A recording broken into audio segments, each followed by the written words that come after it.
I was 19 when it happened.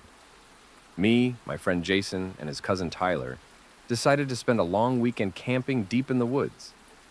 We weren't complete amateurs. We'd been camping plenty of times before, but usually at state parks or places with other people nearby. This time, we wanted to go further, off the beaten path, somewhere no one else would be. It took us nearly 5 hours of hiking to find the spot, a small clearing by a narrow creek, surrounded by tall pines that blotted out half the sky. It was beautiful, almost too quiet. There was no sign of other campers, no old fire pits, nothing. Just untouched woods. We set up 2 tents, built a small fire, and cooked hot dogs, while the sun dipped behind the tree line. It felt perfect, like we were completely cut off from the rest of the world. We stayed up late, laughing, drinking, tossing twigs into the flames, until one by one we crawled into our tents. That first night, I woke up to the sound of footsteps. At first, I thought it was Tyler or Jason getting up to piss, but then I heard both of them snoring.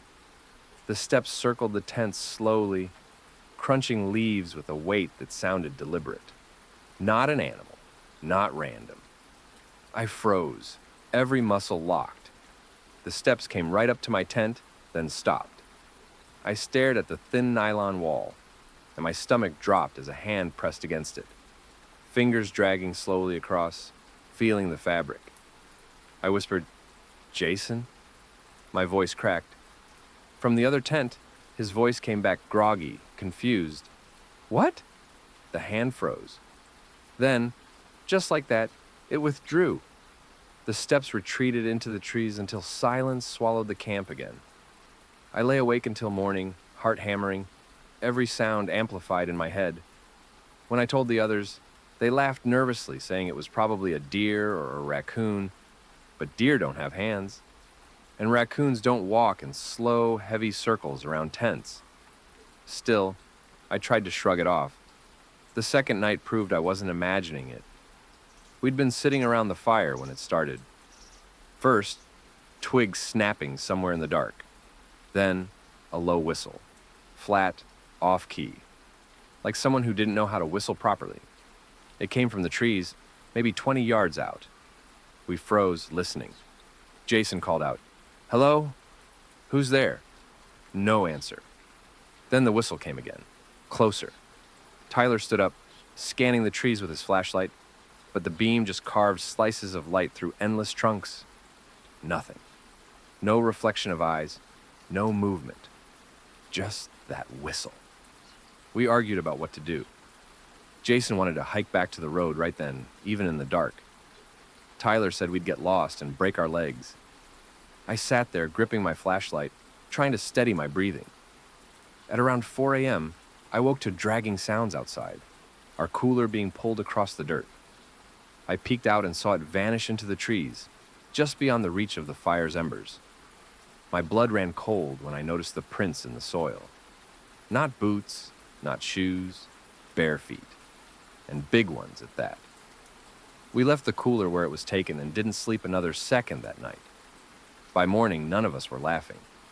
We debated leaving, but something about hiking back 20 miles through dense forest, possibly with someone stalking us, felt worse than staying put. So we stayed. That day, while exploring a bit further from camp, Tyler found something carved into a tree, a rough circle with 3 lines sticking out of the top. Fresh, the bark still raw and bleeding sap. We didn't tell him at the time, but Jason and I had seen the same symbol on another tree closer to camp. That night, the third night, things escalated. We kept the fire high, feeding it constantly, as if light alone would protect us. But as soon as the forest went dark, the whistling started again. This time, it came from multiple directions, sometimes close, sometimes far. Sometimes in unison, sometimes overlapping, like 2 or 3 people taking turns. Then came the footsteps, circling us, crunching leaves, snapping branches, always just out of sight. At one point, something brushed against Jason's tent. He screamed and we all bolted out with flashlights. That's when we saw it. just for a split second. A tall, thin figure standing between the trees. Too tall. Its limbs looked stretched, distorted. The light hit it for only a heartbeat before it turned and melted back into the woods. We didn't speak for the rest of the night. Around dawn, when the fire had burned down low, I heard whispering. Not whistling, but actual words. My name, over and over. Alec, Alex, low, drawn out, almost like a chant. I snapped my head toward the sound, but no one was there. Just trees, just shadows. That was it. We packed up in silence as soon as the sun was fully up and started the long hike back. But something was wrong. The trail didn't look the same. Paths twisted, landmarks we remembered were gone. At one point, we swore we were walking in circles, even though the compass said otherwise. It took nearly 10 hours to reach the road. 10 hours of silence, except for the occasional crunch of leaves behind us that didn't match our steps. Every time we looked back, nothing was there. When we finally made it out, we didn't talk about it. Not to anyone, not to each other. But a week later, Jason texted me a photo he'd taken when we first arrived. Just a casual shot of our tents by the creek. In the background, barely visible between the trees, was a tall, pale figure. Watching. I haven't been camping since,